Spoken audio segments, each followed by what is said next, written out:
On February 21, 2024, an online conference was hosted by the chair of the Department of Theology of the University of St. Leo in Florida, Dr. Randall Woodard. Dr. Woodard had invited me to speak about a book that came out last year, Medieval Teachers of Freedom. As the author of the title, I was to introduce graduate students from his department to the questions that are addressed in this work. Questions that pertain formally to the problem of creation, but that involve much more than what meets the eye. Well, unfortunately, none of the students showed up for the conference, and yet a pamphlet had been set up and shared with all of the students, and against all expectations, none showed up. On the other hand, a few colleagues did show up, and so the conference was held. Unfortunately, the conference that was supposed to have been recorded apparently was not. Dr. Woodard apparently forgot to press on the play button or the record button. So I'm trying here to make up for this mishap and perhaps help other students familiarize themselves with this work and reflect on the questions that are addressed therein. So without further ado, let us consider this work, Medieval Teachers of Freedom, provocative title to say the least. What would medieval people have to teach us about freedom? Teach us, moderns, the children of the philosophy of freedom, which is modern Enlightenment philosophy. Well, for starters, we are facing today a veritable crisis, to say the least, of freedom. Not only do we not ask what freedom means, the question of meaning is answered by technology, we are progressively being alienated from freedom that is in any way irreducible to a license that is enjoyed in a very restricted manner, in a very restricted context. Freedom has been strangled to the point where it has been emptied out of all substance. What does university discourse have to say about this? Precious little, if anything. We are facing today an alienation, a radical alienation of discourse from life, of reason, from the content of freedom. Can medieval scholars, writers, authors help us come out of our predicament? Well, one of the problems that we face immediately is a set of obstacles that prevent us from heeding the lesson that these sources have to convey us. What are these obstacles? Well, they really boil down to a prejudice against our capacity to hear what they have to say, but also a prejudice against the sources, which are understood as being reflective of prejudices of their own times, of the Weltanschauung. So we're expecting these medieval sources to reflect their times. Now, we have an historical consciousness that allows us to transcend the beliefs, the convictions of those times. And therefore, there is no need to take these sources very seriously. So we're lacking two things. One, confidence that they have some truth to teach, that there is truth there. And two, that we are capable of, well, receiving that truth. In short, we're lacking what the medievals would call fides, faith or trust. The fundamental principle of medieval, shall we say, consciousness, society, is not a relativistic one, is not a bigoted one. Their societies, medieval societies, are not founded on a principle of, shall we say, narrow-minded fascism.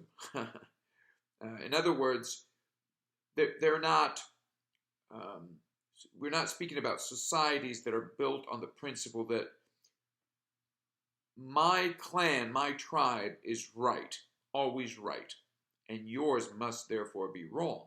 They're based on the principle of fides quaerens intellectum, which is to say that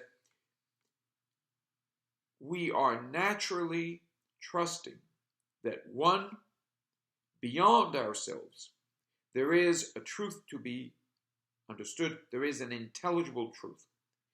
And two, that truth somehow, if only mysteriously, enables me to access it, to understand it. So I partake in that truth. I don't choose to partake in that truth. That truth chooses me. Now, in our times, we have all but abandoned this principle of fides quaerens intellectum, trust seeking understanding. Understanding, of course, of what is eminently true. So much for the obstacles that prevent us from accessing these sources. On a, shall we say, on an academic level, one of the objections that is often raised against, shall we say, medieval sources is that they did not properly understand their own sources. And so the two biggest names that come up here are Plato and Aristotle.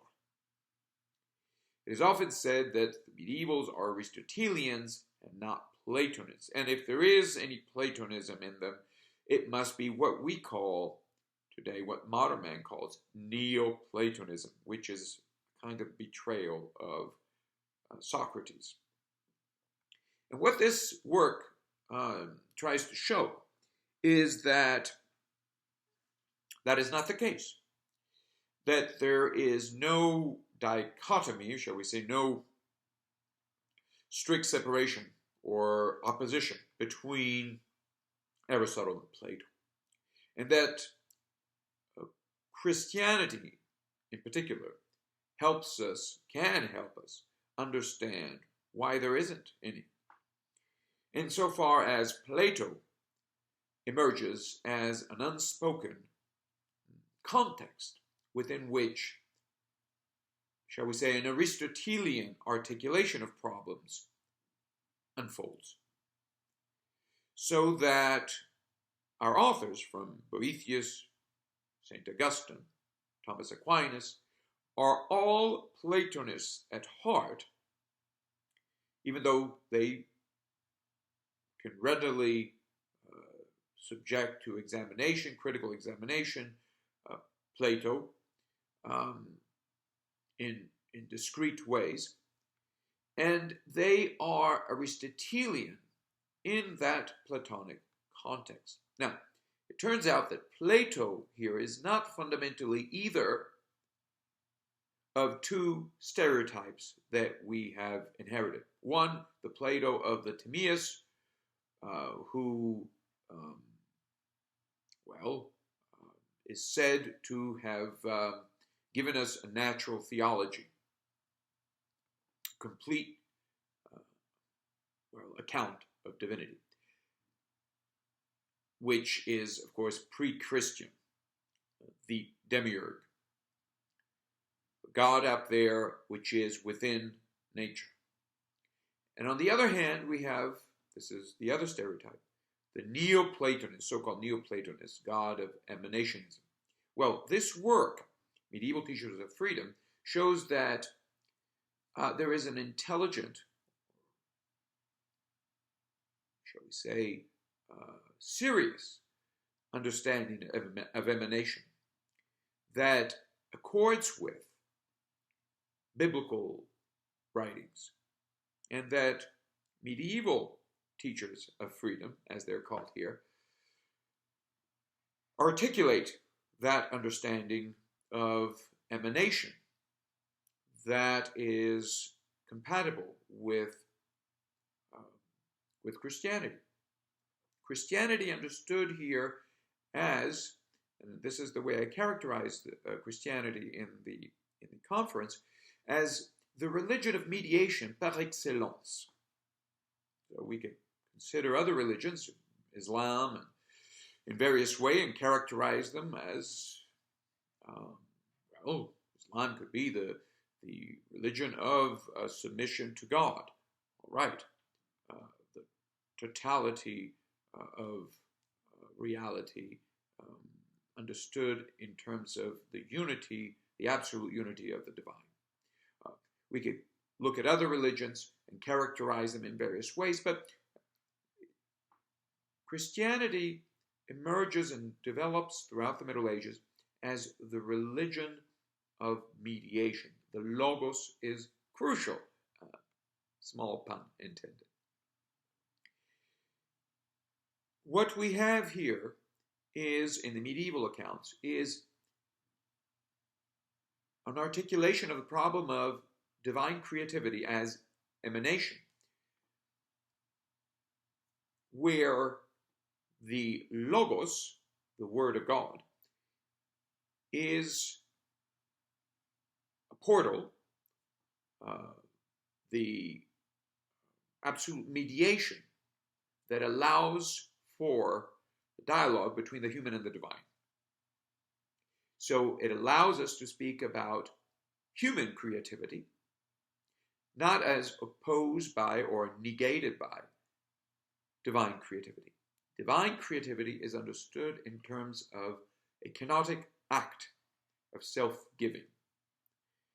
God empties himself within the human, which is to say that divine creativity discloses human creativity. And so our freedom. Freedom is to be understood as the disclosure of a divine necessity, not a mechanical necessity. Ultimately, freedom is not the ego's freedom. Prior to the modern world, or outside of the sphere of modernity, the ego, the ego, the self, is the human self, is always a mask. It is never an autonomous entity, but something that presupposes a background. Now, the question there is whether this background is something that thinks or that does not think. But of course, if we say that it is the ego that thinks, then that question is automatically obscured, mechanistically obscured. So, if this ego is a mask, and it turns out, in fact, in the modern world, that it is indeed not autonomous, in spite of the formal claims of people such as Descartes or Immanuel Kant. Well, if this ego is a mask, are we to say that it is a mask of a vortex of, well, material forces, mindless, thoughtless, biochemical dynamics, or of the fullness of being? In other words, Does the ego, or human consciousness, or human freedom presuppose an absolute perfection of that freedom? Does it presuppose a perfection of the human? And this fullness, which we can also call the perfection of being, is something that our medieval sources take very seriously. They do not close themselves, they do not close us to the absolute perfection, the fullness of reality, which includes thought. In what sense does it include it? It includes our thought. It does not see our thought as simply an appendix. It restores our thought, our aspirations, our moral aspirations in a being that is eminently thoughtful, caring, providential. We could be led today into assuming that the ego is a mask of historical forces, of material forces, and that thought, language itself, is nothing but a mask, a facade for its absence, an illusion. If it is not, then we begin making sense. If it is, then the question comes up. What is the point? What are we doing? Are we simply catering to the vortex? And very often, if only by not asking this question, academic discourse caters to the vortex, caters to the destruction of reason, of moral life. We behave as if morality were a facade for the absence of meaning. This is a serious problem afflicting our times. We end up focusing on technical questions. Technical questions are questions that we can solve. So we behave, we speak as if we had to solve problems prior to trying to understand them. In fact, there's nothing really to be understood. We can solve the problems that earlier ages had left unsolved. In our conference, I referred to St. Augustine. St. Augustine taught us, reminded us, that the more a problem is important, serious, the less we are capable of solving it. What does this mean? It means that the only problems we can solve are technical problems. I have a remote control, it's broken, I can change the batteries, I can fix it, I can buy another one, so problem solved. But when it comes to questions or problems of justice, of truth, of beauty, of things that I cannot reduce to quantities, unquantifiable problems, then I am faced with two possibilities. Either accept that I cannot solve those problems, and therefore perhaps try to understand them, to live with the problems, and so cultivate the virtues required, needed to live with the problems, in the belly of problems, or I could try to translate those problems into technical, digital even, language. And this allows me to set up sphere of life where I'm no longer confronting the problems in their original import, but I am confronting a reification of those problems in technical terms. And that's what contemporary education does by and large. We have traded the language of our sources with a technical language. And this, of course, has led us to this handicap that we have. We're no longer capable of hearing what these sources have to tell us. Now, what is crucial here is that these sources maintain human freedom and divine necessity in creative positive tension. The way our sources articulate problems, the way they write, is inseparable from the question out of which they begin writing, the spring of their freedom. Their freedom is always in dialogue with its source. To understand our sources, we must enter into dialogue with their source. I was asked at some point at this conference what my sources were, although my most important influential sources, and I was wondering what St. Augustine would say to that question. And of course, for the medieval man, our primary source is not historical, discrete, or egoic. It is the Logos itself. And I refer to painting as an example, as helping us understand this problem. In earlier times, for centuries, people spoke of the imitation of nature, imitatio naturae, which is to say, not the copying, mechanical copying of nature conceived as a machine, but a participation in the genetic act. Nature, not as machine, but as ars Dei, the art of God. We have abandoned this notion, and we have accepted a mechanistic conception of nature. And by doing so, we have ended up with hiding in cells of technical parlance. We're no longer capable of taking our sources seriously. We're no longer capable of understanding our own freedom because we shut it to its own source. Kant, for one thing, would remind us that, or stress, that modern man must not ask about the content of freedom rationally.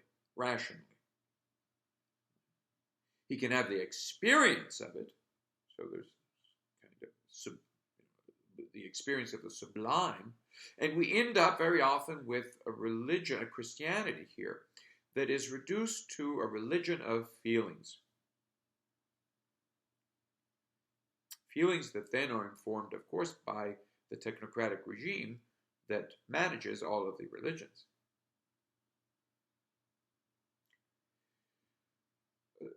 These are some of the central problems that are addressed by this work, Medieval Teachers of Freedom, and hopefully the students of St. Leo will be able to profit from this introduction, and